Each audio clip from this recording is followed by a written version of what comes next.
An information into the English channel. The interpreters unfortunately cannot hear what's being said on the stage. There seems to be a slight technical hiccup. They're working on it, but for the time being, we cannot translate the speeches into English. We are very sorry. We'll start translation as soon as we get an audio signal from the stage. Apologies.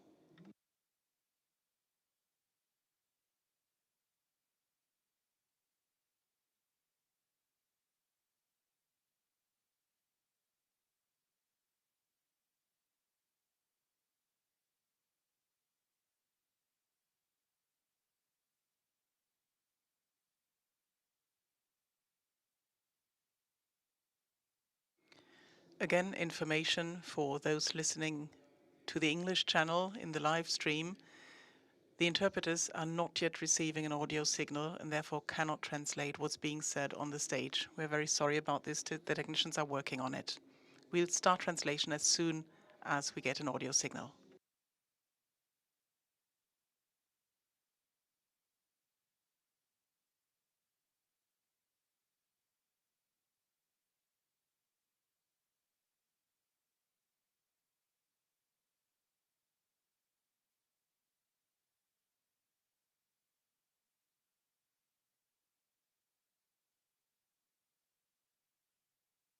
Klingelt oder nicht klingelt eben, sondern es ist vor allem für den Livestream dieser Veranstaltung.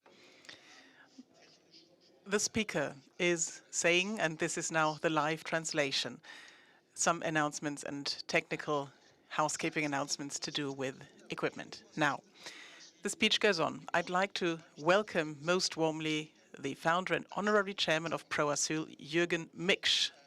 There he is in the front row. Welcome to you, dear Jürgen, whom I unfortunately cannot welcome personally, but would like to announce is our laudator today, Tineke Strick.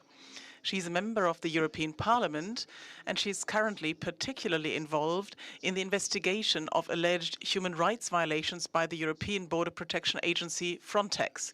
We will play her laudatory speech as a video later, and maybe a word on that right now. Since it's not raining and since it's very bright outside, the video can't be seen that well. We hope you'll be able to hear it well. We've tried it out earlier, but you won't see too much on the screen here. Don't be disappointed, but you can always look it up later on via the internet.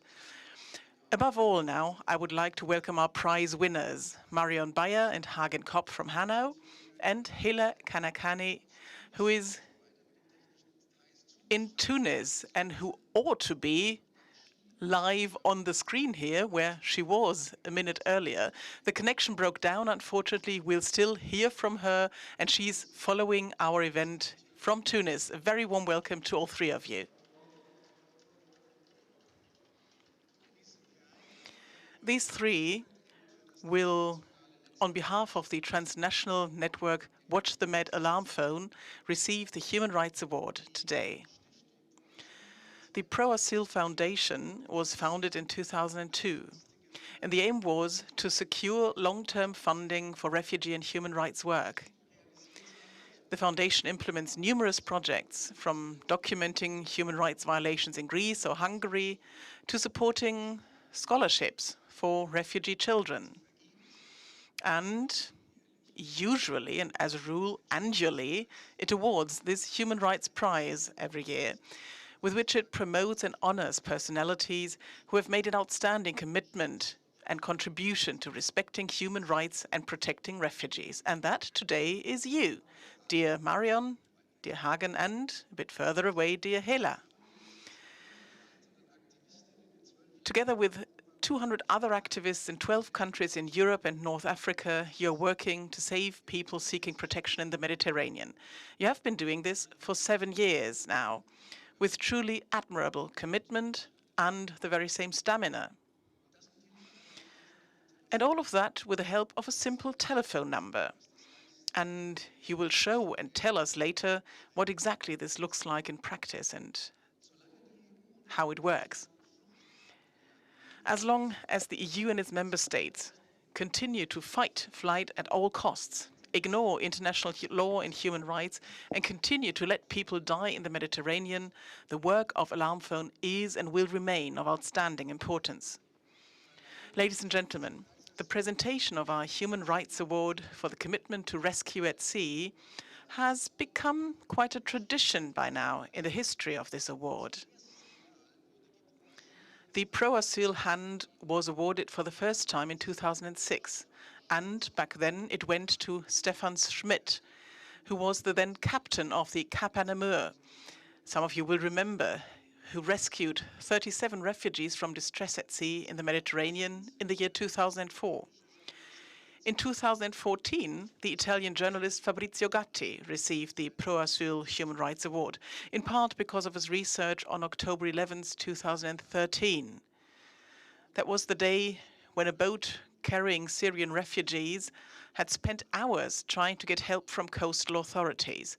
All distress calls were ignored for hours, and only after 5 hours rescue measures were taken. 260 people drowned on October 11, 2013, and that was the trigger for you to set up the alarm phone. And in 2016, the Human Rights Award went to the Catholic priest Musi Serai, who had helped refugees in distress at sea for over 10 years. And he also, by the way, had a telephone number, his own, as it were, which was called thousands of times during those years. We have deliberately honored and publicized this civil society commitment in the Mediterranean time and again, and made it public that way in order to counter the dull silence and the scandalous inaction of the EU and its member states. And I am very pleased that the first in this long series, that is Captain Stefan Schmidt, has just yesterday sent us a video message for today's award ceremony, which we will hopefully now hear and see.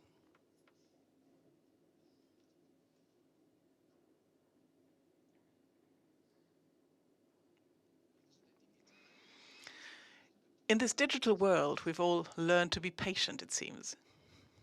And here we go.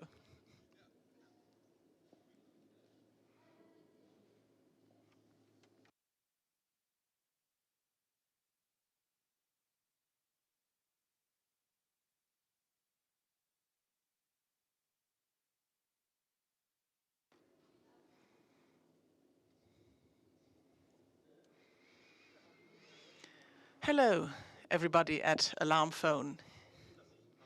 I'm very happy that I've been given the opportunity to say a few words because I'm so, so proud of you. You know that I was the very first for whom this helping hand was created at the time. I was the captain of Kanakane at the time. And as you just saw, this hand has a very special place in my apartment here. And I very often think of what it is that you are doing, because you by now have saved lots more human lives than I was able and had the honor of doing with my crew on Kanakane at the time. Alarm Phone, I think, was founded in 2014. I don't recall exactly.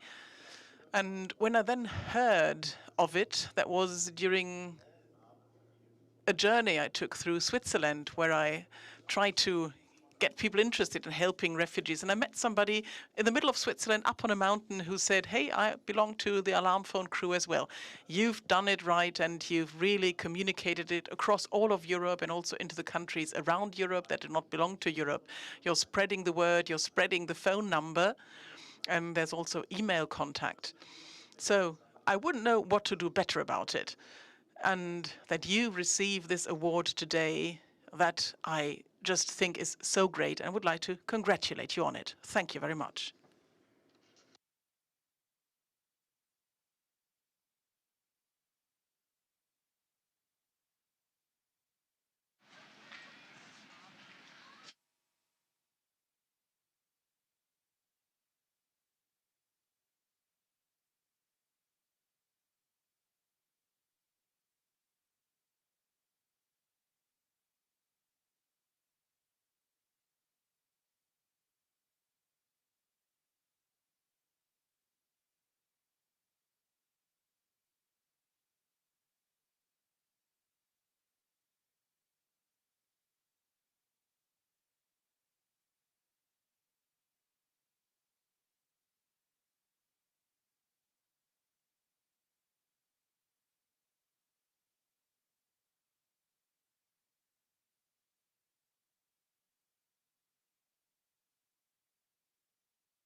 So, and now we hope that the video will play with audio and video by Tineke Strik from the Netherlands.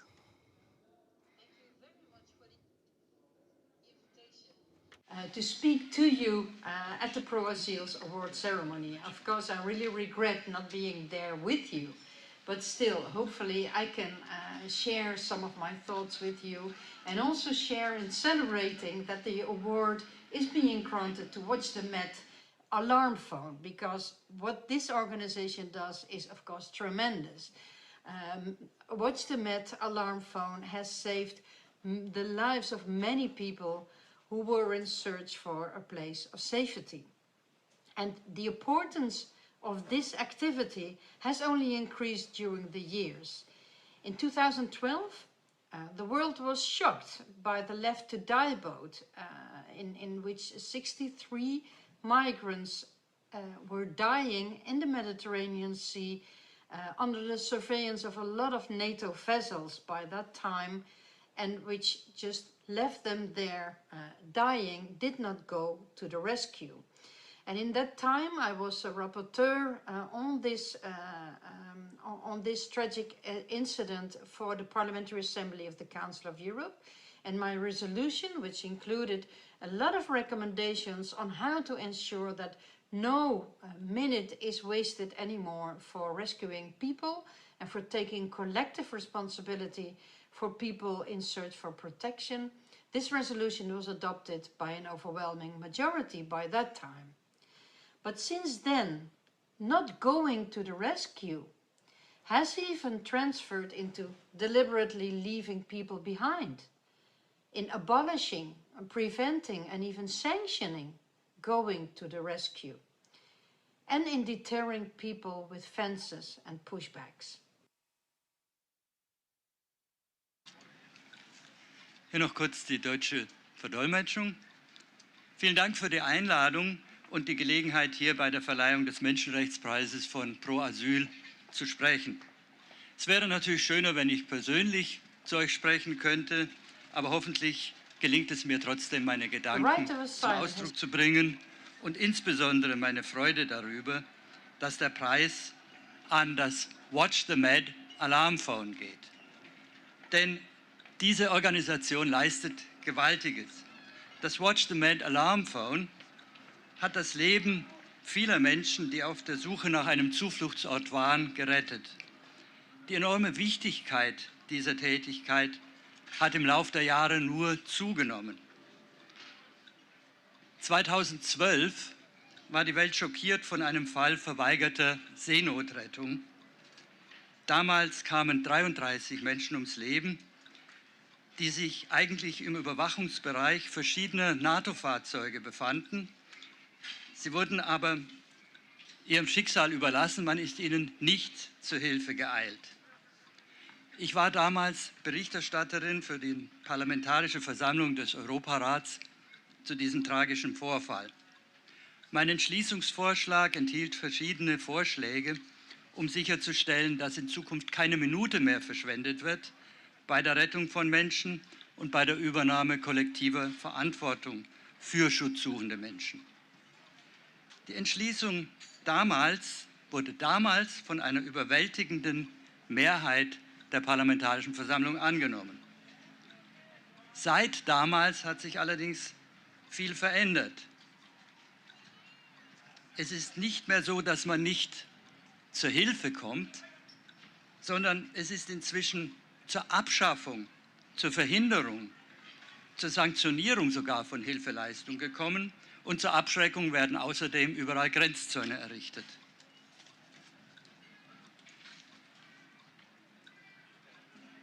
The right of asylum has never been under such a serious threat as we see now. And the pushbacks have only become more blatant, more visible, and governments sometimes do not even make efforts to deny that they are taking place. And this is for a reason, because the outside world doesn't respond to these violations. Other member states look away or even encourage pushbacks, implicitly, sometimes explicitly, And the European Commission, as our guardian of the treaty, keeps silent as well. So this atmosphere of impunity has paved the way to systematic pushback practices and even policies, and to fencing the borders. It's high time that we break this silence and make clear that search and rescue and access to asylum are vital parts of our rule of law standards that the European Union is based upon. And then if we look to the new pact, we don't see that this will bring the solution for that, because the responsibility for asylum seekers will not be equally shared. We will stick to the current criterion that the first country of entry remains responsible for the asylum requests, and at the same time those border countries will be judged about the extent to which they manage to prevent irregular migration. So this combination is actually promoting perverse incentives for those border countries to make sure that they are not taking the responsibility for too many asylum seekers. And this is of course a perverse incentive for going on with the pushbacks. Das Recht auf Asyl war noch nie so bedroht, wie wir das heute erleben. Die Pushbacks sind nur eklatanter geworden, sind sichtbarer geworden. Die Staaten versuchen häufig nicht einmal mehr abzustreiten, dass Pushbacks stattfinden. Und dafür gibt es einen Grund. Die Umwelt reagiert nicht auf diese Verstöße. Die anderen Mitgliedstaaten schauen weg oder ermuntern sogar zu Pushbacks, implizit oder manchmal sogar explizit. Und die EU-Kommission, die Hüterin der Verträge, schweigt dazu. Diese Atmosphäre der Straflosigkeit hat den Weg bereitet dazu, dass es zu systematischen Pushback-Praktiken kommt, sogar zu einer Pushback-Politik und zu einem Einzäunen der Grenzen. Es ist höchste Zeit, das Schweigen zu brechen und klarzumachen, dass Seenotrettung und Zugang zum Asyl konstitutiver Bestandteil unserer Rechtsstaatlichkeit sind, auf der die EU beruht. Wenn wir jetzt die neuen Regelungen betrachten, sehen wir, dass sie keine Lösung dafür bringen, dass die Verantwortung für Asylsuchende etwa gleichmäßiger verteilt würde. Es bleibt beim bisherigen Prinzip, dass das Einreiseland weiterhin zuständig ist für die Bearbeitung des Asylantrags. Und die Grenzländer werden von den anderen Mitgliedsländern danach beurteilt, inwieweit sie irreguläre Migration verhindern können. Diese Kombination, die führt eben zu diesem verdrehten Anreiz für die Länder, zu Pushbacks zu greifen und ständig weitere Pushbacks zu begehen.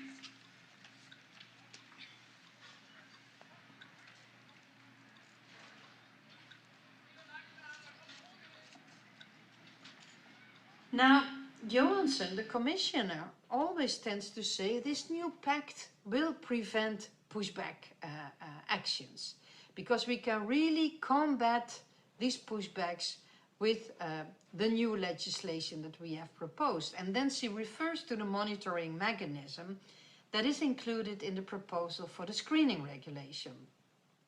Of course, more monitoring is good. I mean, this could be a good first step, at least if this proposal in the screening regulation will be enhanced. For instance, that it also applies to the forests, to the sea, to the green zones where the real pushbacks are taking place. And not only that there's a monitoring of the formal screening procedure, but also these monitoring bodies needs to have sufficient resources, need to have sufficient mandate, and need to be independent. And all those safeguards should be there in the EU legislation, because otherwise we will still depend on the practices and intentions of the national member states. So a lot needs to be ensured. However, monitoring is a new mantra of the Commission.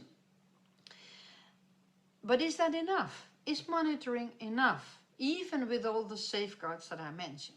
No, because we already know what is happening. Monitoring will add information, but not change the practices. And this is what we really need. We need enforcement of the violations, because let's look at what we already have. We have numerous reports from organizations with a lot of authority, all giving the same messages. Pushbacks are taking place in a systematic way. A lot of violence is used, and the right of asylum, access to asylum, is under serious threat. Now, Johansson, the commissioner. Die Kommissarin Johansson spricht davon, dass die neue Regelung Pushbacks verhindern würde. Aber da die Pushbacks eben durch die vorgeschlagene Gesetzgebung bekämpft würden. Sie geht ein auf den Beobachtungs- und Überwachungsauftrag in der vorgelegten neuen Screening-Verordnung. Natürlich ist mehr Beobachtung gut und sie könnte auch ein wichtiger erster Schritt sein, zumindest wenn dieser Vorschlag ausgeweitet würde, auch auf die Wälder, auf die Meere, auf die grünen Grenzen, wo die Pushbacks tatsächlich stattfinden. Wenn es also nicht nur um ein Monitoring des formalen Screenings an den Grenzen ging. Die Überwachungseinrichtungen brauchen außerdem ausreichende Ressourcen, ein ausreichendes Mandat, und sie müssen unabhängig sein, um funktionieren zu können. All diese Absicherungen sollten also im EU-Recht bereits vorgesehen sein, sonst bleiben wir weiterhin abhängig von den Mitgliedstaaten und von deren Praktiken und Absichten. Diese Absicherung ist nötig, aber Monitoring ist das neue Mantra der Kommission. Aber reicht das? Reicht Monitoring auch mit diesen erweiterten Absicherungen? Nein, denn wir wissen, was tatsächlich passiert. Das Monitoring bringt Informationen, aber es ändert nicht die bestehenden Praktiken. Was wir brauchen, ist tatsächlich eine Verfolgung von Verstößen. Denn wenn wir betrachten, was wir bereits haben, sehen wir, wir haben eine Vielzahl von Berichten von hoch angesehenen Organisationen und alle kommen zur gleichen Aussage. Pushbacks finden statt, Pushbacks finden systematisch statt, viel Gewalt wird eingesetzt, das Recht auf Asyl, der Zugang zum Asyl sind ernsthaft bedroht.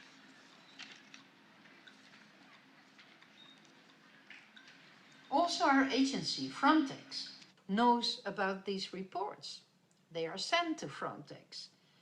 And Frontex even gets the same signals from its own bodies, like the Fundamental Rights Officer, the Consultative Forum, and even from its border guards.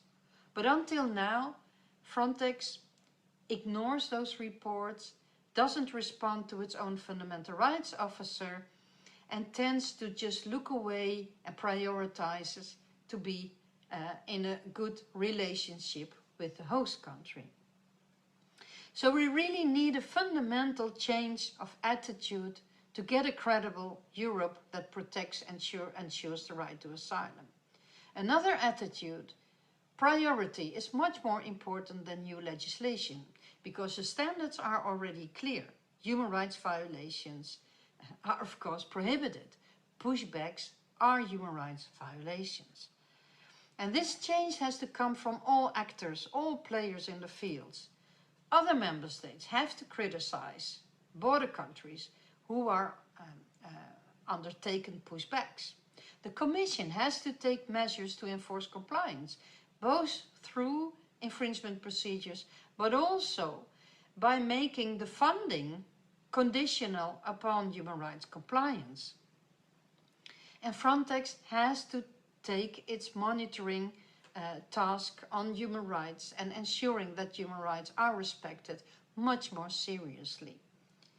And that also implies that if the border country, if the host country then still does not follow up the recommendations of Frontex, it has to decide to withdraw its operations from that country. The report that I have presented on behalf of the European Parliament as a result of our investigation to Frontex and the allegations of complicity of Frontex with the pushback actions by the member states includes a lot of these recommendations in order to make sure that Frontex is going to live up with its obligations.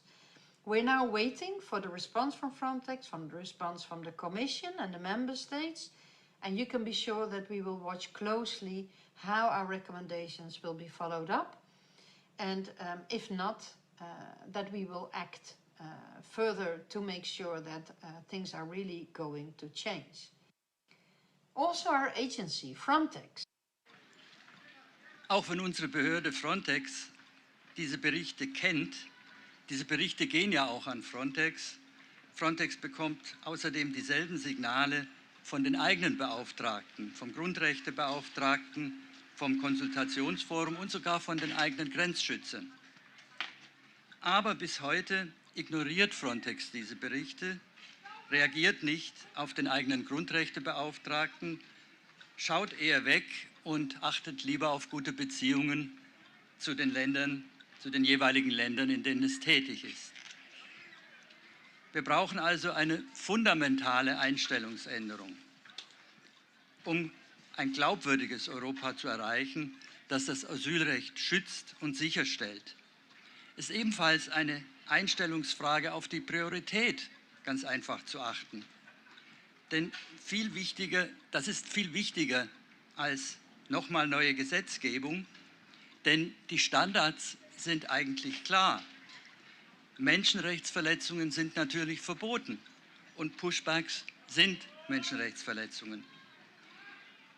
Diese Einstellungsänderung muss von allen Beteiligten kommen und muss allen Beteiligten klar sein. Die anderen Mitgliedstaaten müssen Grenzländer, in denen Pushbacks ausgeführt werden, dafür kritisieren. Die Kommission muss Maßnahmen zur Durchsetzung einer Einhaltung treffen. Sowohl Vertragsverletzungsverfahren als auch, dass Finanzmittel abhängig gemacht werden von der Einhaltung von Menschenrechten. Frontex muss die Aufgabe der Menschenrechte, der Einhaltung der Menschenrechte viel ernster nehmen. Das muss auch so weit gehen, dass Frontex in einem Grenzland, das sich nicht an seine Empfehlungen hält, dann seine Tätigkeit einstellt.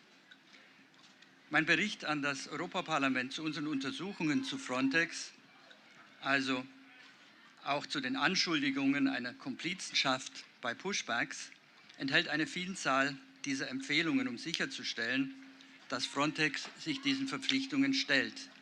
Wir warten jetzt auf die Reaktion von Frontex. Wir warten auf die Reaktion der Kommission und der Mitgliedstaaten. Ihr könnt sicher sein, wir werden genau beobachten, wie diese Empfehlungen befolgt werden. Und wenn sie nicht befolgt werden, werden wir auch weiterhin handeln, um sicherzustellen, dass es zu einem wirklichen Wandel kommt. And we have to protect and enhance organizations that do promote human rights and support asylum seekers and refugees. We should not tolerate that these organizations are criminalized, as we see in Hungary, in Greece, in Italy. And the recommendation of the Commission not to criminalize humanitarian assistance in case of irregular entry, it's a good step, but it's too weak. We need a legal prohibition of criminalizing humanitarian organizations that rescue migrants at sea and land borders. NGOs simply step in gaps that EU and member states create. The most prominent example is the lack of search and rescue capacity in the Mediterranean Sea. We need to enhance and coordinate search and rescue at the EU level and immediately stop our cooperation with Libya, as we all know in which horrific situation migrants end up after being intercepted by the Libyan Coast Guard. I made a report on the external dimension of EU asylum and migration policy, and this report has been adopted by the European Parliament this year.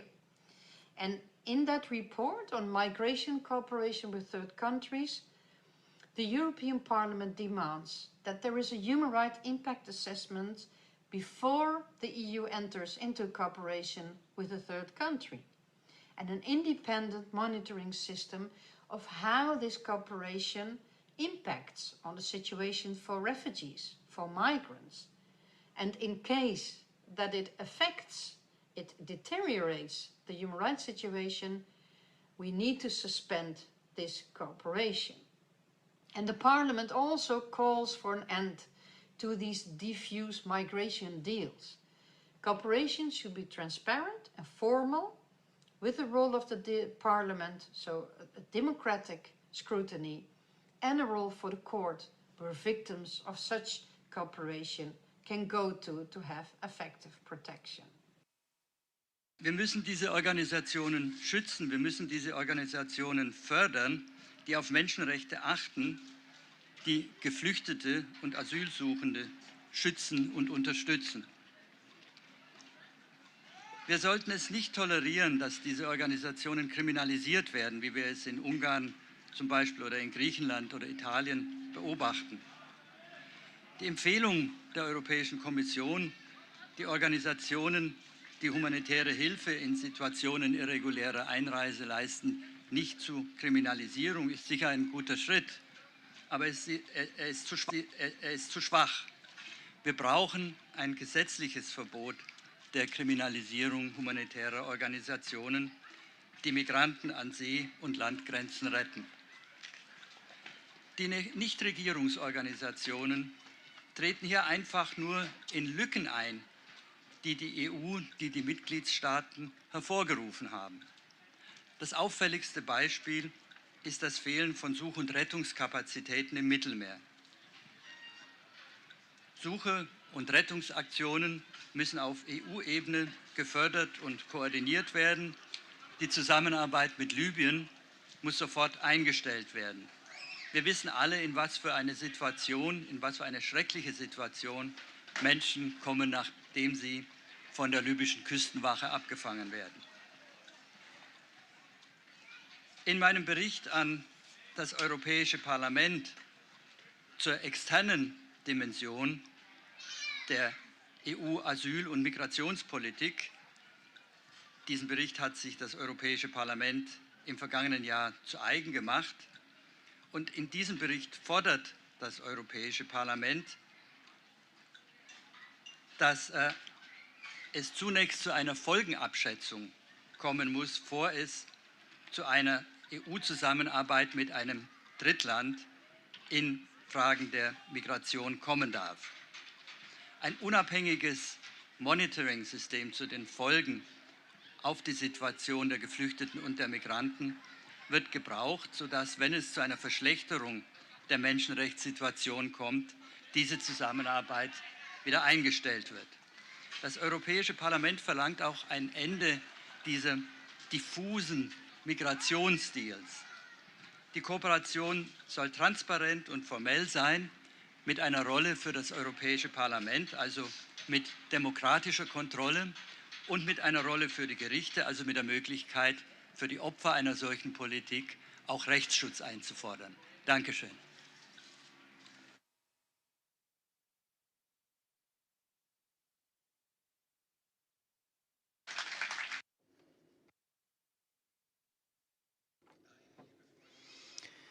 Now, my dear friends, Tineka's trick actually didn't finish with those words, not with the others, not with pushbacks, not with Frontex, but at the end she spoke about us. But there was a bit of a technical glitch here as well. The end of her video message got lost in transmission, so to speak. But that's for me to tell you now.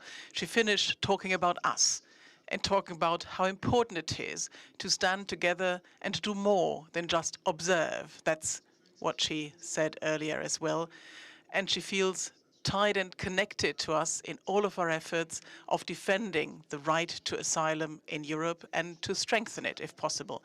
And she wishes to all of us the very best for this award ceremony, but certainly to all of you for your work with Alarm Phone. And that takes us to the actual award ceremony.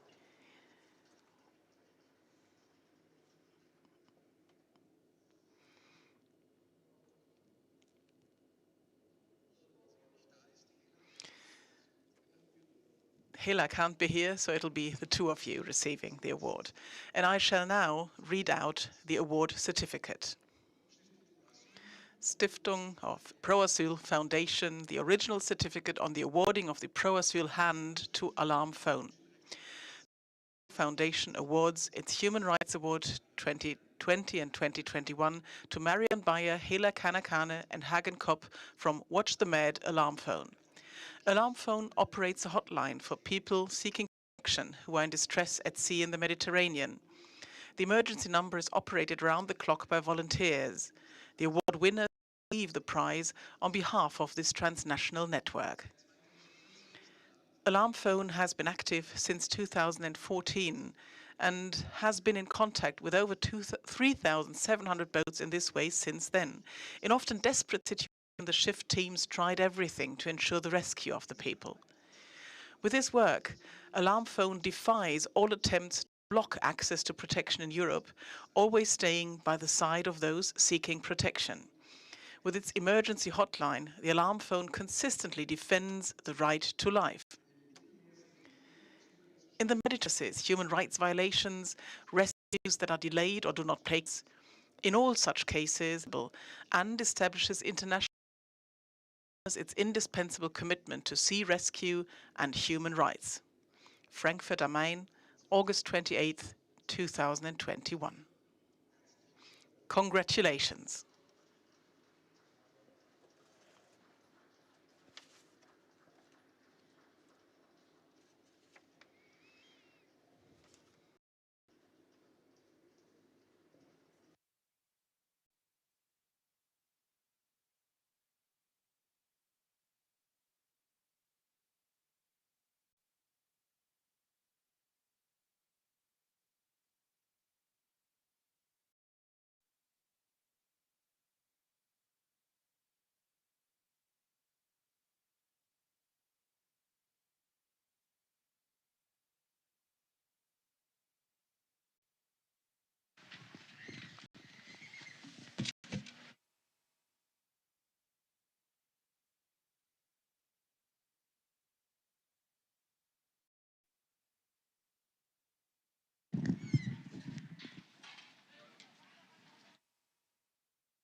After October 2013, with the big shipwreck off Lampedusa, we decided to start an alarm phone for refugees in distress at sea.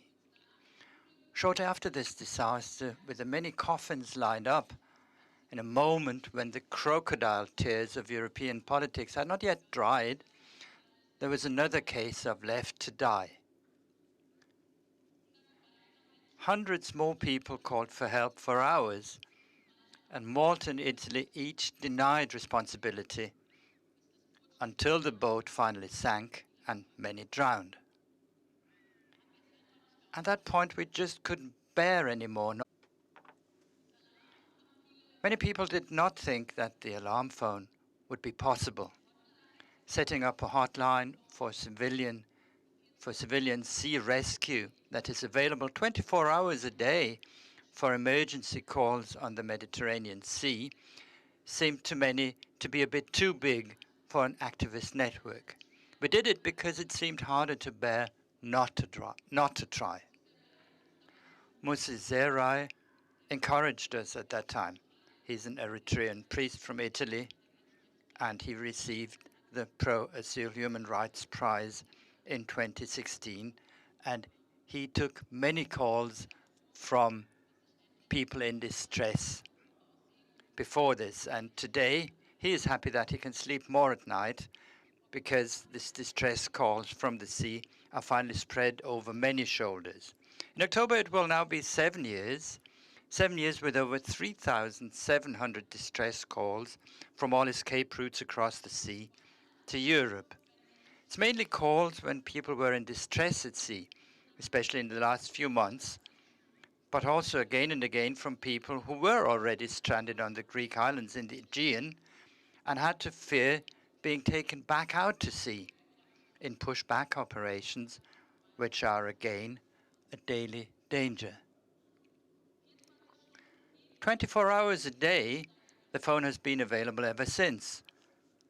Through a call center system and call forwarding, any phone can be an alarm phone. Around the clock, at least 2 people work in shifts on the income. We do not have a paid position. We have not set up an NGO. We have meetings twice a year, and this year this was even difficult because of the COVID situation, and we tried to develop the project further then. We have built up a network consisting of about 200 activists from many countries in Europe and North Africa, a network that reaches as far as the sister project, Alarm Phone Sahara in Niger. We are very diverse. Some have experienced fleeing across the sea firsthand and bring this experience and their contacts in the communities into work. Others do not have this experience. Some have been with us from the beginning. Some decided to join later. We all share the attitude that we would like to make the alarm phone redundant if we could. It is terrible and hardly bearable when all of a sudden silence comes because someone's voice is choked with water. No matter how hard we try, this journey across the Mediterranean remains a deadly danger. No one should be forced to take this risk. It remains a necessity because the simplest solution to end the dying at Europe's maritime borders is politically undesirable. Freedom of movement for all. Much has changed in these 7 years. We've witnessed the ups and downs of migration movements at close quarters, the summer of migration in 2015, and just as much the ups and downs of repression and criminalization on all routes. But above all, we have also witnessed how many people thought the same thing as we did, that you have to do things that may seem impossible in order to put an end to the killing on the Mediterranean. We've seen how civilian sea rescue came into being in the central Mediterranean. and how, despite all criminalization, the boats and planes of various civilian rescue organizations are still in constant use today. Almost all the boats they currently rescue and find were previously in contact with the alarm phone. The fact that even the Protestant Church in Germany is now involved in a ship in the Mediterranean is something that no one would have thought possible until recently. This is also thanks to the strong movements of the sea bridges here on the street that all this is possible.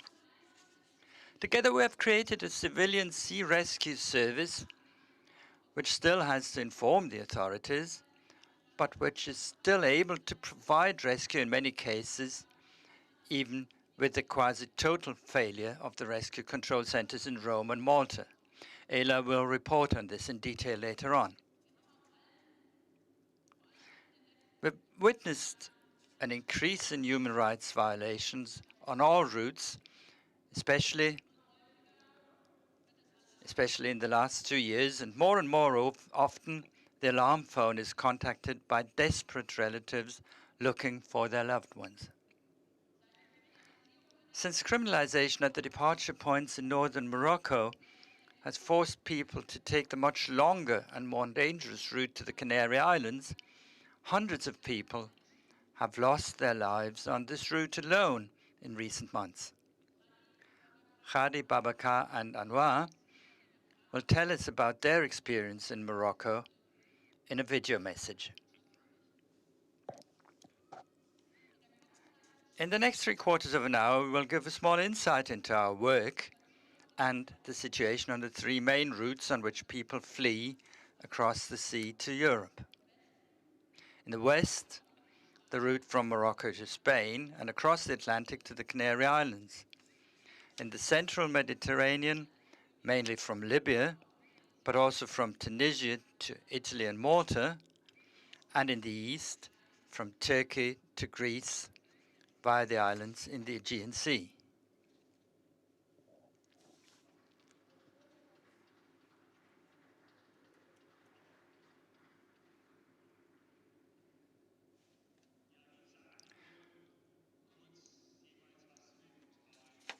Well, as you've heard, we're going to tell you a bit about the 3 routes, and I would like to start with some impressions from the Western Mediterranean.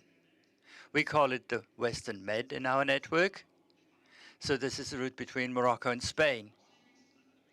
The sea crossings happen in the Albaran Sea, in the Straits of Gibraltar, but also on the Atlantic routes to the Canary Islands. The number of these sea crossings used to be relatively low in former years compared to the numbers in the Aegean and in the central Mediterranean. But fighting at fences and human rights violations in Ceuta, Melilla are probably known to you since the spectacular overcoming of the fences in 2006. So what the Spanish government is doing practically every day is illegal pushbacks, and the Moroccan government is acting as the loyal doorman of the EU. There was more and more repression over the last few years by the Moroccan police force and the military in the form of violent transgressions, raids and pushbacks into the desert, mainly against the transit migrants coming from sub-Saharan communities. The background to this is also that 2018 was the year in which the Western Med routes had the highest arrival numbers on the southern borders of the EU. In 2018, nearly 60,000 people arrived across the sea and across the fences to Spain. Bosa means made it or victory in several Western African dialects. Mosa is a call of joy of the migrants who have made it and overcome the European fortress. And you hear the Mosa word across the signal chats of our messenger systems for our communications and the emailing list of the alarm phones when boats have made it to the coast, or often after many days of the fearful waiting and hoping, have been found and rescued. I'm now very happy to play 3 short videos messages to you from Barcelona, Tanger, and Bayonne. Anwar, Kadi, and Babacar are activists from Morocco and Senegal working on the alarm phone. You can tell from their short statements that the alarm phone work is more than just the shift work on the phone. And above all, that especially in the Western Med, the migrant self-organization had vital part in the alarm phone, being well known within the communities. We'll show you these 3 videos. They're in French. And after each video, I'll give you a quick German translation. We'll begin with Anwar in Barcelona. Je m'appelle Anwar El-Khattabi, je suis originaire d'Al-Hoceima, une ville de Rif, au nord-ouest de l'Afrique. Je fais partie d'Alarm Phone depuis fin de 2017 dans la région de Westermet. Et j'ai découvert le travail d'Alarm Phone après que mes frères rifains aient commencé à fuir dans notre terre à cause de la répression de l'État marocain. La plupart des personnes qui migrent par bateau ou jet ski ou dans un autre bateau, des types de bateaux, sont des jeunes. Plus précisément des hommes, parmi lesquels de nombreux militants persécutés par la police politique marocaine. Je fais également partie de l'équipe qui enquête sur les décès et les disparitions en mer afin d'aider les familles à trouver des réponses sur ce qui est arrivé à leurs proches, notamment dans la région de Rif. Depuis mon arrivée à Barcelone, en Catalogne, je fais partie de l'équipe de garde d'Alarm Phone Catalonia, chargé de la ligne d'urgence. Et je fais également partie du groupe consacré à la traduction, notamment de l'espagnol ou du français vers l'arabe et le rifin. Avec Alarm Phone, nous avons pu aider des centaines de personnes qui avaient des problèmes en mer. Nous avons fait pression sur les autorités pour qu'ils lancent des opérations de recherche. Et sans cette pression, je suis convaincu que personne ne les aurait recherchés. Je suis fier du travail que nous accomplissons au sein d'Alarm Phone et j'espère que nous pourrons continuer à travailler ensemble jusqu'à ce que les frontières cessent d'exister et que les gens puissent voyager où ils veulent en paix. Merci beaucoup à tous.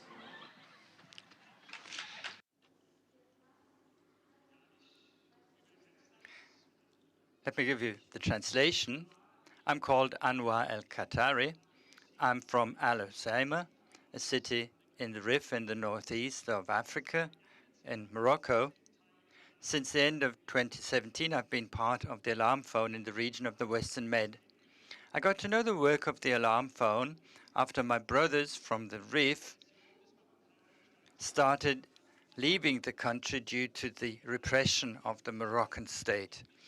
Most people emigrating by boat or jet ski are young men, among them many activists persecuted by the Moroccan police.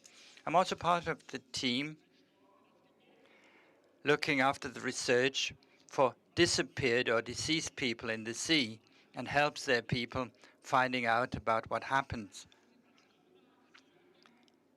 Since my arrival in Barcelona, Catalonia, I've been part of the alarm phone team in Catalonia, manning the alarm phone in the shifts. I'm also part of the translators team of alarm phone, translating from Spanish or French to Arabic or Tarifit, the Berber language in the Rif. With the alarm phone, we were able to help hundreds of people who had problems at sea. We put on some pressure so that the authorities carried out search and rescue operations. I'm certain that otherwise nobody would have looked for them. I'm proud of this work and hope that we will continue with this work until the borders cease to exist and people can travel peacefully to wherever they want to go. This was Anwar El-Khattabi's statement. The next short contribution comes from Cadiz. Je travaille sur la migration presque 10 ans au Maroc. Je me suis intégré sur le réseau alarmophone depuis 2018 et c'est un réseau qui a regroupé beaucoup de migrants dans les zones frontalières du Maroc, particulièrement les zones ciblées que les migrants passent pour aller en Europe. Alors moi je suis à Laayoune, dans le Sahara. Et Laayoune, c'est une zone ciblée aussi pour les migrants pour aller dans l'archipel espagnol, particulièrement les îles Canaries. Alors nous, le travail qu'on fait ici à Laayoune, c'est un travail de sensibilisation sur les numéros d'alarmophone et en même temps aussi sur les bracelets d'alarmophone, mais ces temps-ci aussi on cible sur les téléphones satellites pour faire les gens d'utiliser les téléphones satellites. Parce que Laayoune, c'est une zone qui est trop loin et les migrants le prennent en partant vers Canaries et ils peuvent faire des heures, des jours, parfois même des semaines. Et aussi, comme on le sait ces temps-ci, qu'il y a beaucoup des embarcations qui sont disparues, il y a des naufragés, il y a des gens qui sont vraiment décédés ces temps-ci. Et c'est pour cela qu'on insiste les migrants d'utiliser les téléphones satellites pour du moins être en sécurité en mer. Mais le travail qu'on fait, ce n'est pas seulement de la sensibilisation, mais on travaille avec les autorités en cas où s'il y a des décès des migrants. On les amène dans les hôpitaux et on part dans les hôpitaux pour essayer d'identifier les corps des migrants qui sont dans les morgues, appeler leur famille, si on connaît leur famille, mais si on ne connaît pas aussi leur famille, on essaie de faire les démarches administratives pour enterrer les migrants dans les cimetières de la Laayoune. Alors le réseau d'Alarmophone fait un travail exceptionnel pour sauver des vies, pour alerter les gens qui sont en cas de détresse, et c'est un travail vraiment noble et humanitaire. On salue tout le monde et remercie tous les bénévoles qui travaillent sur ce réseau et toutes les personnes qui détiennent, qui fait jour et nuit pour travailler et essayer de sauver des vies. Merci beaucoup et merci aussi les personnes qui nous ont dédié cette trophée et vous dire merci. Bonjour, je m'appelle Babacar Gaye, je suis... Well, this was not Kadiz's contribution. I hope this will come on next. We had the third contribution. As the second one, this was Babacar's contribution. My name is Babacar Ndiaye. I'm a Senegalese citizen and have worked in the field of migration in Morocco for nearly 10 years. I've been with the Alarm Phone since 2018. Alarm Phone is a network uniting migrants and Moroccans working in the border and transit areas. I live in Laayoune in Sahara. Laayoune is a place from which migrants depart by boats to the Canary Islands. Our work consists mainly of sensitization for safety at sea by distributing the alarm phone number and also alarm phone bracelets. We sensitize people for the use of satellite phones so that they can be used at the boats, because Laayoune is a long way off the Canary Islands. The crossing takes days, at times weeks. There are many people who disappear on this route, who capsize and die, so satellite phones should be used to make the crossing safer. When migrants have drowned, we work together with the authorities responsible. We go to the mortuaries of the hospitals in order to identify the deceased and to notify their families if we know them. If we cannot find any family members, we organize the necessary steps for the burial in Laayoune. The Alarm Phone does extraordinary work to save lives and to raise the alarm. This is honorable and humanitarian work. I greet all the volunteers working on this. Thank you very much for this award. And now I hope that Kadiz's short contribution will also come on now. Khadis, je suis sénégalaise et je vis à Tanger, membre d'Alarme Phone depuis 2015. Je tenais à remercier tous les membres de ce groupe. Pour le travail à la permanence, il n'y a pas de problème. Je continuerai à fournir mes efforts au quotidien pour partager les informations et réunir des migrants et migrantes dans le cadre de la distribution des cartes sur laquelle figurent le numéro d'alarmophone et aussi la sensibilisation. Nous continuons à exercer dans cette approche. Pour nous, les femmes activistes, nous sommes sur le terrain avec toutes les difficultés et les risques que nous subissons de jour en jour. Et c'est ça qui nous donne la force de continuer notre combat en tant que femmes activistes pour le droit de la liberté de la circulation. La main sur le cœur.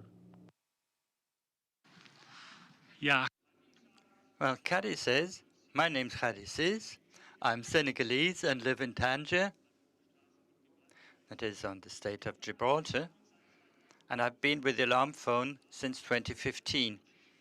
I work with the alarm phone shifts, and every day I try to spread information about our work every day. I distribute the alarm phone number, and I sensitize people about the risks at sea and how their crossing can be made safer. I'll continue pursuing this approach. We as women and activists are on side despite all the difficulties and risks. This gives us strength to continue our struggle as activists in favor of the freedom of movement with our hands on our hearts. Ja, so. Well, these were the impressions from the Western Med. And now, actually, we should be able to see our friend from Tunis, Hela Kanakane, who is mainly involved in work in the Central Med. In 2014, the Operation Mare Nostrum was about to see an end. Back in that year, we have received 8 distress calls from the Central Mediterranean. The year after, in 2015, we have received 95 calls from boats in distress in the Central Med, with, of course, the great support of Father Zarai until the year of 2018. Although the overall numbers of arrivals from Libya to Europe have drastically declined since 2018, calls to the alarm phone are continuously increasing. As an example, in 2021, we were contacted by more than 230 boats which were in distress from the Central Med.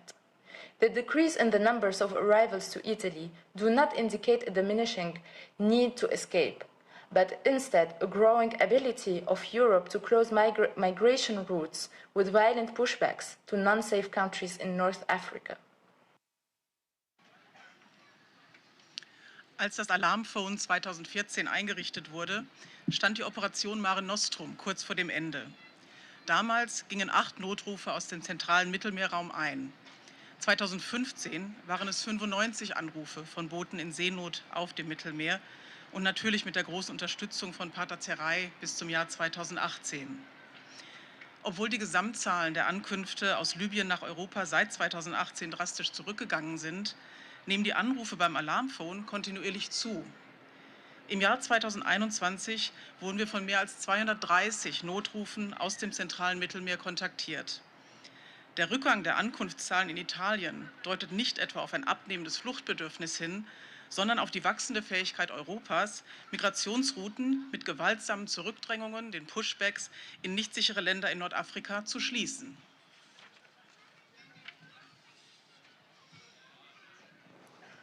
In one of the most dangerous and difficult migration routes in the world, the Central Mediterranean, with almost no phone coverage, people on the move can only reach us with a satellite phone.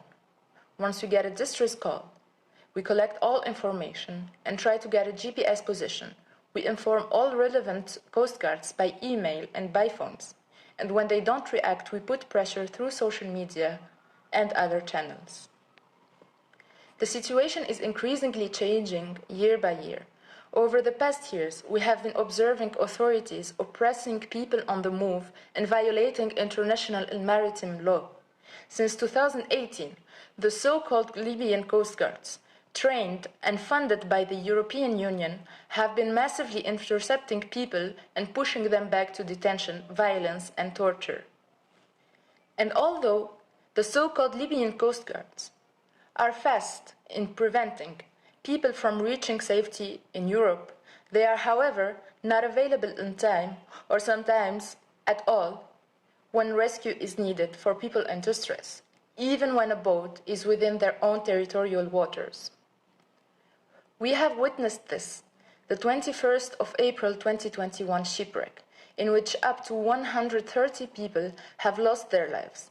The people could have been rescued, but all authorities left them to die at the sea. The so-called Libyan Coast Guards refused to launch or coordinate any rescue operation, although they have been intercepting another boat which was only 5 nautical miles away, leaving the 130 people out in a rough sea a whole night. Auf einer der gefährlichsten und schwierigsten Migrationsrouten der Welt, dem zentralen Mittelmeer, fast gänzlich ohne Telefonnetz, können die Menschen auf der Flucht uns nur per Satellitentelefon erreichen. Wenn wir einen Notruf erhalten, nehmen wir alle Informationen auf und versuchen, eine GPS-Position zu bekommen. Wir informieren die Küstenwachen per E-Mail und telefonisch, und wenn sie nicht reagieren, bauen wir Druck auf über Social Media und andere Kanäle. Die Situation ändert sich von Jahr zu Jahr mehr. In den letzten Jahren haben wir beobachtet, dass die Behörden Menschen auf der Flucht unterdrücken und gegen internationales Recht und Seerecht verstoßen. Seit 2018 fängt die sogenannte libysche Küstenwache, die von der EU ausgebildet und finanziert wird, massiv Menschen ab und drängt sie zurück in Gewahrsam, Gewalt und Folter. Die sogenannte libysche Küstenwache verhindert zwar schnell, dass sich Menschen in Europa in Sicherheit bringen, ist aber nicht rechtzeitig oder überhaupt gar nicht zur Stelle, wenn Menschen in Not gerettet werden müssen, selbst wenn sich ein Boot in ihren eigenen Hoheitsgewässern befindet. Wir waren Zeugen des Schiffsunglücks vom 21. April 2021, bei dem bis zu 130 Menschen ihr Leben verloren haben. Diese Menschen hätten gerettet werden können, aber alle Behörden haben sie dem Tod auf See überlassen. Die sogenannte libysche Küstenwache weigerte sich, eine Rettungsaktion zu starten oder zu koordinieren, obwohl sie ein anderes Boot 5 Seemeilen von diesem Boot entfernt abgefangen hatten, überließen sie diese 130 Menschen eine ganze Nacht auf rauer See ihrem Schicksal. We are constantly documenting and watching the European authorities violating human rights in the sea and delaying rescue and failing to assist people in distress.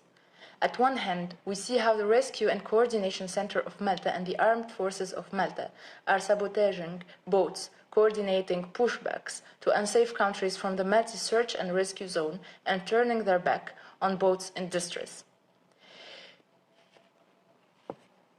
Most of the time, boats which find themselves in the western part and southern part of the Maltese SAR zone, but also south of Lampedusa, without any attention from the Maltese authorities, and instead they orchestrate pushbacks to Libya with the help of Frontex, aircrafts and drones. The Maltese Rescue Coordination Center is supposed to be an emergency center that have emergency numbers which are generally unreachable. On the other hand, the Italian Coast Guards are disengaging and refusing responsibility in rescue operation. With almost all calls to the Maritime Rescue Coordination Center of Rome, they confirm that they have received the information, but decline to give us any information about their intention and state that they are not the responsible authority. Throughout these years, the Italian and Maltese authorities have been breaching SAR conventions and are intentionally leaving people in distress to die in the sea with days of non-assistance and forcing their return to non-safe countries where people on the move face systematic different forms of abuse and violence. Wir dokumentieren und beobachten immer wieder, wie die europäischen Behörden die Menschenrechte auf dem Meer verletzen, indem sie Rettung verzögern und Menschen in Seenot nicht helfen. Auf der einen Seite sehen wir, wie das Rettungs- und Koordinierungszentrum von Malta und die maltesischen Streitkräfte Boote sabotieren, Pushbacks in unsichere Länder aus der maltesischen Such- und Rettungszone koordinieren und Booten in Seenot den Rücken zuwenden. Meistens werden Boote in Not in den westlichen und südlichen Gebieten der maltesischen Such- und Rettungszone südlich von Lampedusa von den maltesischen Behörden überhaupt nicht beachtet. Und stattdessen werden Pushbacks nach Libyen organisiert. Das maltesische Rescue Coordination Center ist eine Notrufzentrale mit Notrufnummern, die in der Regel nicht erreichbar sind. Auf der anderen Seite zieht sich die italienische Küstenwache zurück und lehnt die Verantwortung für Rettungsmaßnahmen ab. Bei fast allen Anrufen bei der Koordinierungsstelle für die Seenotrettung in Rom bestätigen diese, dass sie unsere E-Mails erhalten haben, weigern sich aber, uns irgendwelche Informationen über ihre Absichten zu geben und erklären, dass sie nicht die zuständige Behörde sind. In all diesen Jahren haben die italienischen und maltesischen Behörden gegen das internationale Seenotrettungsübereinkommen verstoßen und die Menschen mit voller Absicht den Tod im Meer überlassen, ohne ihnen zu helfen, haben sie zur Rückkehr in nicht sichere Länder gezwungen, in denen diese Menschen systematisch verschiedenen Formen von Missbrauch und Gewalt ausgesetzt sind.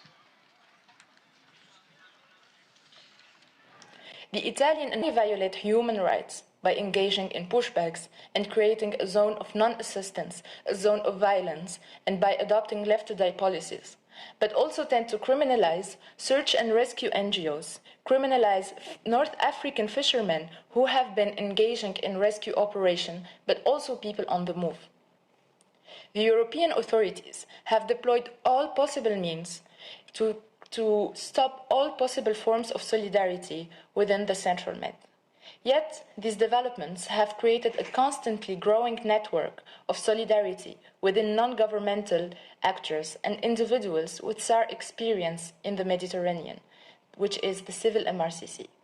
The civil MRCC endeavors to hold coastal states accountable for their duty to coordinate search and rescue activities and support shipmasters engaged in sea rescue operations and to facilitate and improve effective cooperation and communication between different non-state actors engaged in search and rescue operation at sea, but also to call for the interventions of state actors in fulfillment of their duty to rescue with human rights principles. Besides approving SAR coordination, the civil MRCC intends to gather data and information on cases of distress in the central Mediterranean area to raise public awareness and support advocacy efforts and research. Die italienischen und maltesischen Behörden verletzen nicht nur die Menschenrechte, indem sie sich an solchen Pushbacks beteiligen und eine Zone schaffen von unterlassener Hilfe, von Gewalt und einer Strategie des Left to Die, des Sterbenlassens. Darüber hinaus neigen sie noch dazu, NGOs für Such- und Rettungsaktionen und nordafrikanische Fischer zu kriminalisieren, die sich an Rettungsaktionen beteiligen, sowie auch die Menschen auf der Flucht selbst. Die europäischen Behörden haben alle möglichen Mittel eingesetzt, um jegliche Form der Solidarität im zentralen Mittelmeer zu verhindern. Und dennoch haben diese Entwicklungen im Mittelmeer ein stetig wachsendes Netzwerk der Solidarität innerhalb der nichtstaatlichen Akteure und bei Einzelpersonen mit Erfahrung bezüglich Seenotrettungsübereinkommen geschaffen. Das ist das zivile MRCC, ein Seenotrettungskoordinationszentrum. Dieses zivile MRCC ist bestrebt, die Küstenstaaten für ihre Pflicht zur Koordinierung von Such- und Rettungsmaßnahmen und zur Unterstützung von Schiffskapitänen, die an Seenotrettungsmaßnahmen beteiligt sind, zur Rechenschaft, Pflicht zur Rettung im Einklang mit den Menschenrechtsprinzipien zu fordern. Neben der Verbesserung der Such- und Rettungskoordination beabsichtigt das zivile MRCC, Daten und Informationen über Notfälle im zentralen Mittelmeer zu sammeln, die Öffentlichkeit zu sensibilisieren und Lobbyarbeit und Forschung zu unterstützen.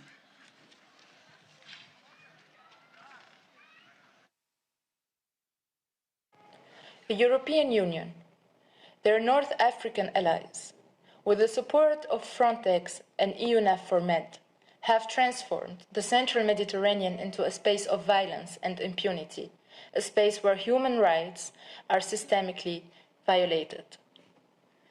As previously mentioned, the alarm phone is observing innumerable human rights abuses, violations of international law, maritime law, and refugee conventions over the past years. And even if we cannot prevent such violations from occurring, we try to document and denounce them. We gather testimonies and data, relay messages from those on the move to a wider public, and try to remain in contact with survivors of violent border enforcement practices. Through our documentations and these first-hand testimonies, we have revealed the systematic nature of European deterrence practices that include pushback operations, instances instances of abandonment and non-assistance, intentional delays, and collaboration with North African authorities and merchant vessels in refoulement operations. Die Europäische Union und ihre nordafrikanischen Verbündeten haben mit Unterstützung von Frontex und EUNAVFOR Med das zentrale Mittelmeer in einen Raum der Gewalt und der Straflosigkeit verwandelt. Ein Raum, in dem die Menschenrechte systematisch verletzt werden. Wie bereits erwähnt, hat das Alarmphone in den letzten Jahren unzählige Menschenrechtsverletzungen, Verstöße gegen das Völkerrecht, das Seerecht und die Flüchtlingskonvention beobachtet.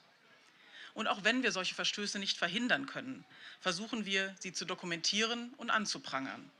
Wir sammeln Zeugenaussagen und Daten, übermitteln Botschaften von Menschen auf der Flucht an eine breitere Öffentlichkeit und versuchen, mit Überlebenden solch gewalttätiger Grenzdurchsetzungspraktiken in Kontakt zu bleiben. Durch unsere Dokumentation und diese Berichte aus erster Hand haben wir den systematischen Charakter der europäischen Abschreckungspraktiken aufgedeckt. Dazu gehören Pushbacks, Fälle des sich selbst Überlassens und ausbleibender Hilfe, absichtliche Verzögerungen und die Zusammenarbeit mit nordafrikanischen Behörden und Handelsschiffen bei Pushback-Aktionen. Without the voices of people on the move, which are reaching out to us to testify bravely about these tragedies, we as Alarmphone, we wouldn't be able to counter the lies and silence of authorities, and to document the violence that Europe seeks to hide by making these deaths invisible. Many shipwrecks occur in the Central Med are invisibilized and erased by authorities, and can only be visibilized when fishermen testify about them, or families reaching out to us searching for their loved ones, which are missing. This was the case of the 9th of February 2020 shipwreck, one of the countless invisible shipwrecks, where the relatives and friends never heard from their missing people again, and the responsible authorities are still ignoring any request for information. The Alarmphone network is fighting 24/7 the deadly border regime in the EU, along with people on the move, fighting for freedom of movement and safe passage. Ohne die Stimmen dieser Menschen, die unterwegs sind, die sich an uns wenden, um mutig über diese Tragödien zu berichten, wären wir als Alarmphone nicht in der Lage, den Lügen und dem Schweigen der Behörden entgegenzutreten und die Gewalt zu dokumentieren, die Europa zu verbergen versucht, indem es diese Todesfälle unsichtbar macht. Viele Schiffsunglücke im zentralen Mittelmeer werden von den Behörden unsichtbar gemacht und ausgelöscht und können nur sichtbar gemacht werden, wenn Fischer darüber berichten oder Familien sich an Alarmphone wenden, um nach ihren vermissten Angehörigen zu suchen. Dies war der Fall beim Schiffsunglück vom 9. Februar 2020, einem der zahllosen unsichtbaren Schiffsunglücke, bei denen die Angehörigen und Freunde nie wieder etwas von den Vermissten gehört haben und die zuständigen Behörden noch immer jede Bitte um Informationen ignorieren. Das Alarmphone-Netzwerk bekämpft rund um die Uhr das tödliche Grenzregime der EU zusammen mit den Menschen, die unterwegs sind und sich für Bewegungsfreiheit und sichere Überfahrt einsetzen. Allow me to share a story of our friend Mohammed, an activist within Alarmphone. Our first contact to Mohammed, a Sudanese activist, was beginning of summer 2020, when a boat in distress called Alarmphone. We have informed the authorities, but afterwards we have lost contact, to know in the end that the boat actually got intercepted by the so-called Libyan Coast Guards. Few days after, Mohammed called us again, and to tell us about his story, about the people that were attacked by the so-called Libyan Coast Guards, how he was unsure if the people which fell in the water got rescued or not, and how he escaped prison in Libya. He afterwards asked us to make it public, to bring the attention on what is going on in Libya. And since then, some AP members have stayed in touch with him. He spoke to some journalists about pushbacks and situation in Libya. In winter 2021, he decided to cross again, where he also called Alarmphone and autonomously arrived. We have lost contact to him since then, for about 3 weeks. After spending time in quarantine ships near Sicily, few weeks later, he finally managed to go to the mainland of Italy. He tried to cross the Alps twice, but he got pushed back by the French police in the borders. The third, where he finally managed to go to France. He reached Calais, and from there he took a rubber boat and arrived to the UK. After quarantine, he contacted us again and asked us how he can support us in the alarm phone. Mohammed is now part of the alarm phone network, and he is helping us with translation, with calling people in distress. Lassen Sie mich die Geschichte von Mohammed erzählen, ein Freund und Aktivist beim Alarmphone. Unser erster Kontakt zu Mohammed, einem sudanesischen Aktivisten, war Anfang des Sommers 2020, als ein in Seenot geratenes Boot das Alarmphone anrief. Es wurden Menschen gesichtet, die ins Wasser fielen, aber Stunden später haben wir den Kontakt verloren, um schließlich zu erfahren, dass ein Boot abgefangen wurde. Einige Tage später rief uns Mohammed an, um uns seine Geschichte zu erzählen, wie die Menschen von der sogenannten libyschen Küstenwache angegriffen wurden, wie er nicht sicher sein konnte, ob die Menschen, die ins Wasser fielen, gerettet wurden oder nicht, und wie er aus dem Gefängnis in Libyen entkam. Anschließend bat er uns, dies zu veröffentlichen, um die Aufmerksamkeit auf die Vorgänge in Libyen zu lenken. Seitdem sind einige Alarmphone-Mitglieder mit ihm in Kontakt geblieben und er hat mit einigen Journalisten über Pushbacks und die Situation in Libyen sprechen können. Im Winter 2021 entschied er sich erneut, die Grenze zu überqueren, wo er das Alarmphone anrief und selbstständig ankam. Danach haben wir den Kontakt zu ihm für ungefähr 3 Wochen verloren und nachdem er einige Zeit auf einem Quarantäneschiff in der Nähe von Sizilien verbracht hatte, gelang es ihm wenige Wochen später endlich, das italienische Festland zu erreichen. Er versuchte dann zweimal, die Alpen zu überqueren, aber jedes Mal wurde er von der französischen Polizei zurückgedrängt. Beim dritten Versuch gelang es ihm schließlich, nach Frankreich zu gelangen, wo er Calais erreichte und von dort aus mit einem Gummiboot in das Vereinigte Königreich gelangte. Nach der Quarantäne kontaktierte er uns erneut und fragte, wie er uns beim Alarmphone unterstützen kann. Mohammed ist jetzt ein Mitglied des Alarmphone-Netzwerks und hilft uns bei Übersetzungen und beim Dolmetschen bei Anrufen. I would just like to add that all of these deaths are the responsibility of the European Union. The violence, the tortures that people on the move are facing, these are all consequences of militarized borders, a visa regime, different colors of passports, and a racist border regime. We would like to thank people on the move and their relatives for trusting in us, and we would also like to thank all of the search and rescue NGOs, like Sea Watch and their Operation Airborne, SOS Mediterranea, Salvamento Marittimo Humanitario, the Louise Michel Crew, CI, Pilote Volontaire, Open Arms, Rescue People, Mission Lifeline, Doctors Without Borders, the Juventa Crew, Rescue Ship, and Refugee Rescues for their enormous work in the central Mediterranean and in other regions in the Mediterranean, and for preventing human rights violations and rescuing people. Ich möchte noch hinzufügen, dass all diese Todesfälle von der EU zu verantworten sind. Die Gewalt, die Folter, denen diese Menschen ausgesetzt sind, sind eine direkte Folge der militarisierten Grenzen, des Visaregimes, der verschiedenfarbigen Pässe und des rassistischen Grenzregimes. Wir möchten uns bei den Menschen auf der Flucht bedanken und ihren Angehörigen für das Vertrauen, das sie uns entgegenbringen. Unser Dank geht an verschiedene NGOs, darunter Sea-Watch und ihre Operation Airborne, SOS Mediterranea, Open Arms, die Mannschaft der Louise Michel, CI, Pilote Volontaire, Rescue People, Mission Lifeline, Doctors Without Borders, die Crew der Juventa, Rescue Ship, Refugee Rescue, für ihre enorme Arbeit im zentralen Mittelmeer und in anderen Bereichen des Mittelmeers zur Verhinderung von Menschenrechtsverletzungen und zur Rettung von Menschen.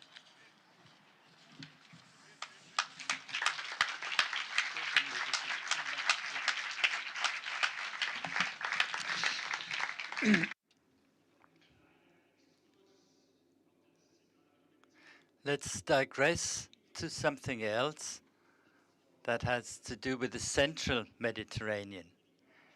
Free El Hiblu 3, this is the name of a campaign to stop a scandalous court case in Malta, in solidarity with 3 young men from Guinea and Ivory Coast who did nothing but save the lives of 105 people and their own. On the 28th of March 2019, the oil tanker El Hiblu arrived in port in Malta. The crew had previously rescued 108 people from an inflatable boat on the high seas, and then, on the instructions of EU authorities, attempted illegally to return those rescued to Libya, to detention and torture. When the people, including women and children, noticed this, they panicked, they protested, some threatened to jump overboard and kill themselves. No one was hurt, nothing was damaged, and the 3 young men were active as interpreters and mediators. The captain of the El Hiblu finally relented and turned back to Malta. The 3 young men had helped to prevent an illegal pushback back to the hell of the Libyan camps. For this, they were arrested on arrival in Malta as ringleaders, so to speak, of successful resistance. All 3 were held in custody for 7 months, then released on bail, but to this day they have been facing charges, including hijacking and terrorism. They're facing a lengthy pre-trial procedure and have had to sign in at police stations every day for 1.5 years. The charges against the El Hiblu 3 is an exemplary case of the criminalization of migration, the tip of an iceberg, an inconceivable injustice that is now being protested by Amnesty International and an increasingly broad alliance of lawyers, organizations, church representatives, and politicians. As Alarm Phone, we've been involved in this campaign from the beginning. I visited the 3 young men in Malta for the last time in June this year. They're trying to remain strong. Let me correct this, they are strong. But they're deeply insecure because they don't know how to plan their future. They need to be afraid of ending up in prison again. The El Hiblu 3 are not terrorists, but 3 heroes who helped to save 1.5 lives. We ask everyone to spread the word and to support the campaign to dismiss the trial immediately. Instead of being threatened with life imprisonment in Malta, the 3 should stand here today and be honored for their commitment to human rights.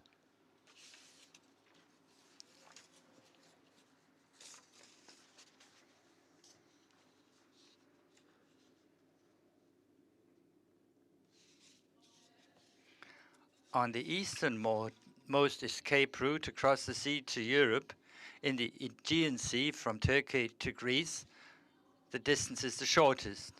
From Turkey, the Greek islands are so close that the buildings on the other side can be seen, the houses. The crossing takes 1.5 hours by ferries. Still, overcoming this short distance is hardly possible for many because the visa regime makes it impossible for everybody who doesn't have the required passport. In October 2014, when Alarm Phone was founded, we were very insecure how we could be able to intervene in this region because pushbacks by the Greek Coast Guard were commonplace, and we were at a loss how to prevent them. The Greek Coast Guard would systematically push back boats into Turkish waters. These attacks were accompanied by brutal violence at that time, like today. People were threatened with firearms, shots were fired into the air and even at boats at times. Money, passports, documents, and mobile phones were stolen from people. They were beaten and in some cases even seriously injured. We heard of torture in which the head of persons were pushed underwater or a gun was held and against their heads threatening to fire. So it's hard for us to develop an idea of how people who are attacked in a way like this could contact the Alarm Phone at all. When we started in October 2014, nobody had an idea how quickly the situation would change in the Aegean Sea in 2015. 1 year later, at the end of October, it was on a single day that more than 7,000 people reached the Greek island of Lesbos. In the last week of October, it was more than 56,000 people in just 1 week.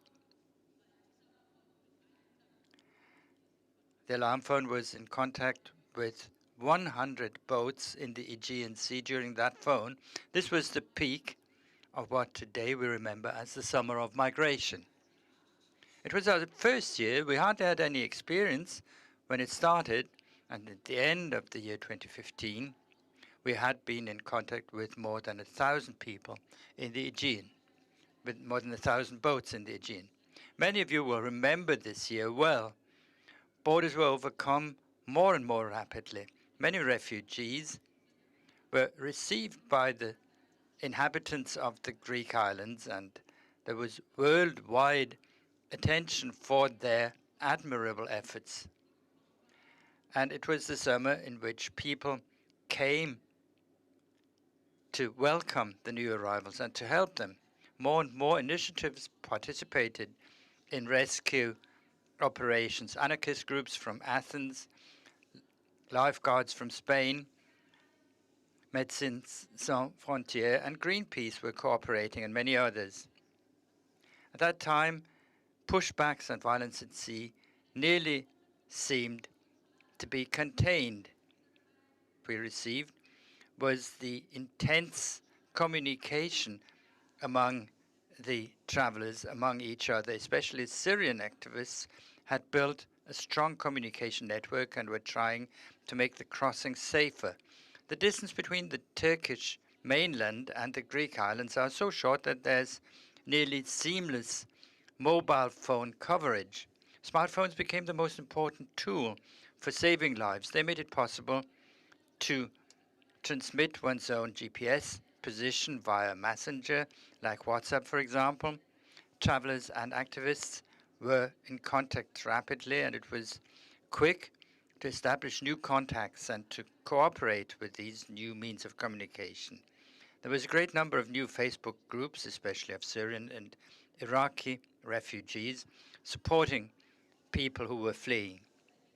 Before we started the alarm phone, our Syrian friends explained to us how the crossings work, and today our thoughts are with them, who are so much concerned today about their friends and relatives in Afghanistan, to whom nearly all legal paths Afghanistan, to whom nearly all legal paths for flight were made impossible, and only the dangerous routes across the sea will now be possible for them. In 2015, we got in contact with Syrian friends who were part of these networks and had just arrived in the Ramain area here. We started teaching each other how we work when we were working on shifts together. Many kept their own structures, and we owe a lot of knowledge, also technical knowledge, to these networks and the building of a transnational support structure. In early 2016, as you know, there was massive rollback, which began the closure of borders along the Balkan routes. Thousands stranded in Greece. There were pushbacks along the land borders, the EU-Turkey deal, and the introduction of the hotspots of these large camps, which turned the islands of the Aegean into large open-air prisons. These pictures are well remembered by all of us. And the last years were characterized by this. And latest in March of last year, we were similarly at a loss as in 2014 concerning the pushbacks in the Aegean. Out of the 125 distress calls which we received from March 2020 to March 2021, we documented human rights violations in 79 cases and violence, usually emanating from the Greek Coast Guard and police. We are again witnesses of the same systematic violence as in 2015, again and again in the presence of vessels of Frontex and NATO, and we were also able to document failure to help by the Turkish Coast Guard. These are not isolated cases. This violence happens systematically and every day. At the moment of the most massive exacerbation, early March of this year, Ursula von der Leyen expressed in a speech of thanks how desired this escalation of violence is for Europe. She said this border is not just a Greek border, it's a European border, and thanked Greece for being the European shield at those times. Like many other NGOs, especially Greek NGOs, including Refugee Support Aegean, but also many committed journalists, we collected evidence for people being left at sea, often after having first been saved by the Greek coast guards or after even having reached islands and having asked for asylum. Once the people who were in Turkish waters and who had been saved near Crete, that is more than 200 kilometers from the Turkish sea border. All these documented cases show only in very rare cases were we able to really prevent these pushbacks from happening. It's more and more frequent that we are faced with a brutalized border regime which is not deterred by their anti-human rights practices happening in front of witnesses. We will never forget the survivors who arrived during a storm on the island of Rhodes in January 2021 and who were pushed back to Turkey while appealing to the Greek authorities to start a search and rescue operation for 6 other travelers who had disappeared. A rescue operation was never started, and the survivors were found in a lifeboat on which they were exposed at sea again, which they had experienced as such a deadly sea.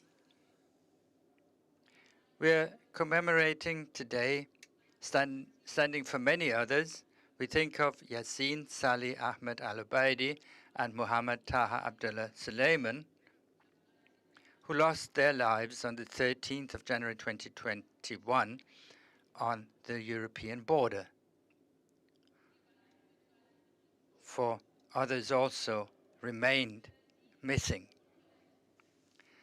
The injustice that happened to them and their families will never be forgotten.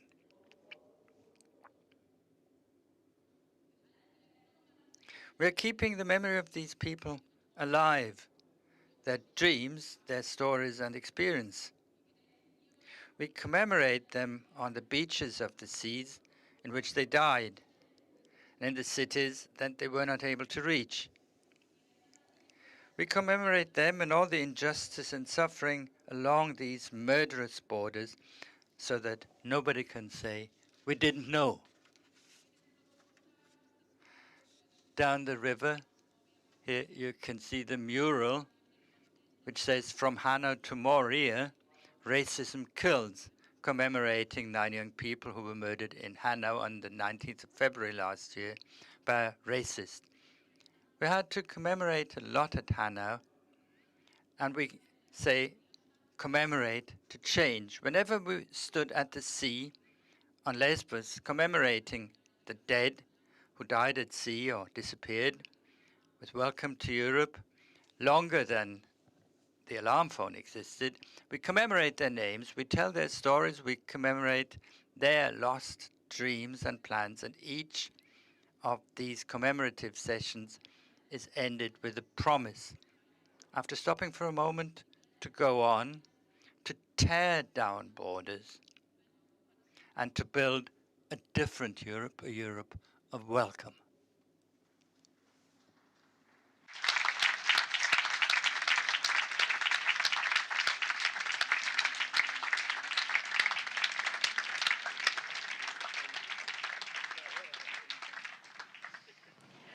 We are coming to the end with a few summarizing sentences. All 3 sea routes remain contested spaces up to this day, and we are part of the struggle for every boat and its arrival to a safe harbor in Europe. We combine our real-time interventions with critical documentation and public outreach. We engage in collaboration with local grassroots migrant self-organizations on both sides of the Mediterranean. We understand that the alarm phone as a concrete enactment of solidarity and transit, as part of what is called the underground railroads for flight movements. We see ourselves as a transnational and multilingual node with multiple connections in a growing network of contacts for the struggle for freedom of movement. Since the beginning, we have been asking and calling for a radical change in Europe's policies, that the alarm phone and the SAR NGOs, the search and rescue NGOs, are not the solution, but freedom of movement and safe migration routes are. And we want to close with a quotation of one of our activists.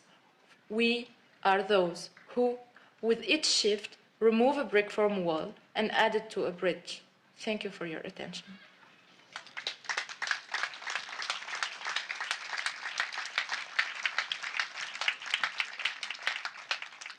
Wir kommen zum Schluss mit ein paar zusammenfassenden Sätzen.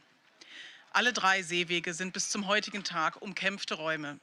Und wir sind Teil dieses Kampfes für jedes Boot und seine Ankunft in einem sicheren Hafen in Europa. Wir kombinieren unsere Echtzeitinterventionen mit kritischer Dokumentation und Öffentlichkeitsarbeit. Wir arbeiten mit lokalen Basisinitiativen und Migranten-Selbstorganisationen auf beiden Seiten des Mittelmeers zusammen. Wir verstehen das Alarmphone als eine konkrete Form der Solidarität im Transit, als Teil der sogenannten Underground Railroad der Fluchtbewegungen. Wir verstehen uns als transnationaler Knotenpunkt mit vielfältigen Verbindungen in einem wachsenden Netzwerk von Kontakten für den Kampf um Bewegungsfreiheit. Wir haben von Anfang an eine radikale Änderung der europäischen Politik gefordert, dass nicht Alarmphone und Seenotrettungs-NGOs die Lösung sind, sondern Bewegungsfreiheit und sichere Migrationswege. Und wir möchten mit einem Zitat eines unserer Aktivisten schließen. Wir sind diejenigen, die mit jeder Schicht einen Stein aus einer Mauer entfernen und ihn zu einer Brücke hinzufügen. Wir danken Ihnen und euch für die Aufmerksamkeit.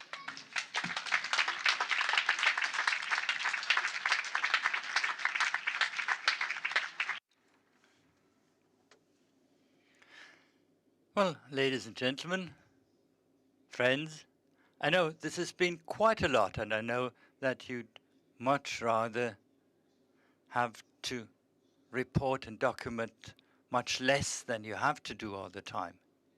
So this is also part of the overall problem that you are pointing out again and again. We're coming to the end of this event. We'll hear some more music in a moment, but let me first of all tell you one thing. If you want to know more about the Pro-ASYL Foundation, do turn to Beate Eichenberg. She's at the back over there. You can ask all kinds of questions and fire away at her. But let me now thank a lot of people without naming any names, because I would certainly forget people, like the technicians, everybody giving logistics support.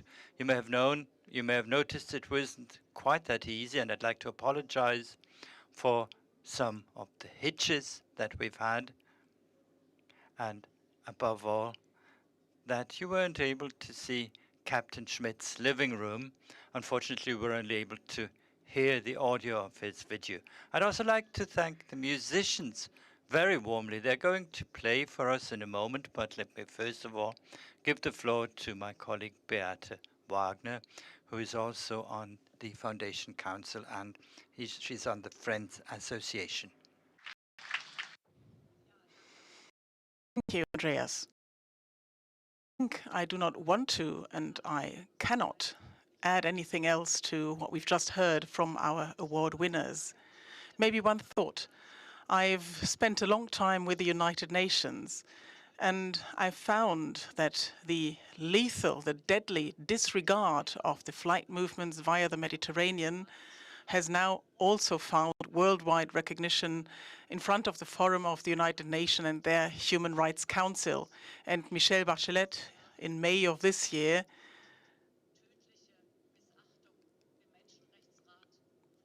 published and presented a report to the Human Rights Council with that very title, Deadly Disregard of Human Rights in the Mediterranean.